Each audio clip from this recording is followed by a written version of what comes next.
রঞ্জনদা, রাত পোহালেই ডুরান্ডে নামধারীর বিরুদ্ধে খেলতে নামছে ইস্টবেঙ্গল। ইস্টবেঙ্গল নিঃসন্দেহে তাদের সব পুরো দমে জোর কদমে অনুশীলন চালাচ্ছে। নতুন বিদেশি নিয়েছে, বিদেশিরাও পুরোপুরি ফিট। অস্কার তার মগজাস্ত একদম পুরো শান দিয়ে রেডি করে নিয়েছেন।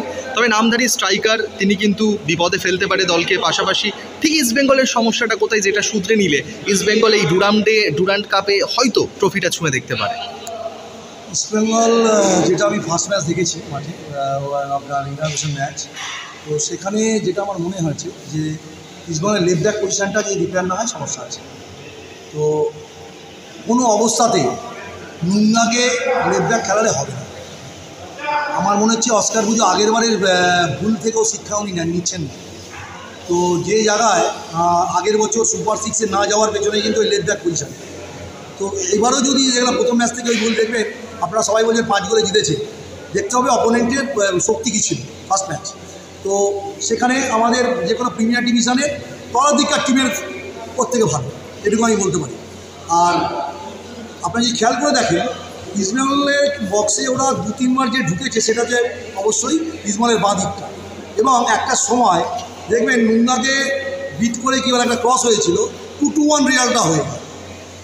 সেটা আপনার ম্যাচের বয়স ছিল তখন হচ্ছে আপনার ওই 74 মিনিটের মতো, 74 মিনিট। এবং 74 মিনিটে এই ঘটনা ঘটেছিল যে ওটা যদি মাথায় লাগতো তাহলে কিন্তু 2-1 রেজাল্ট হয়ে ইস্টবেঙ্গল একটু প্রেসারে পড়ে যায়। আলটিমেটলি এই জায়গাটা কিন্তু ভাবতে হবে। আদারওয়াইজ ইস্টবেঙ্গল এবছর অনেক ভালো টিম করেছে। মিগুয়েল বলে যে প্লেয়ারটা এসছে, ও কিন্তু ডিফারেন্স করে দেবে, এইটুকু আপনাকে আমি আগে থেকেই বলে দিচ্ছি।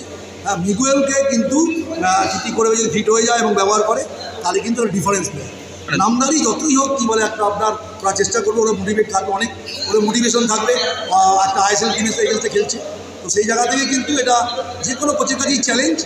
তবে ইস্টবেঙ্গলকে অ্যাজ এ বড় দল হিসাবেই খেলতে হবে, তাহলে কোনো সমস্যা হবে না। তবে লেফট ব্যাক পজিশনটা কিন্তু মাথায় রাখতে হবে। মানে তুমি বলছো ইস্টবেঙ্গলের হয়তো একটাই গোপন অসুখ রয়েছে, সেটা নুঙ্গা। সেই জায়গাটা ঠিক করলে নুঙ্গা বলতে চাই যে নুঙ্গাকে তো ওই পজিশনে খেলে না।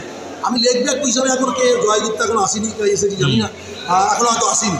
তো ওই জায়গাটাকে যদি ম্যানেজ না করতে পারে যে কোনো সময় কিন্তু বিপদের আশঙ্কা আছে। অসুখ লেফট ব্যাক কি? হ্যাঁ, অসুখ লেফট ব্যাক। আমি বলছি বাকি কিন্তু ম্যানেজ হয়ে যাবে, বাকি যা আছে নামদারি এগেন্সে ম্যানেজ হয়ে যাবে। ওই জায়গাটা কিন্তু আদারওয়াইজ সেটা কিন্তু সমস্যা।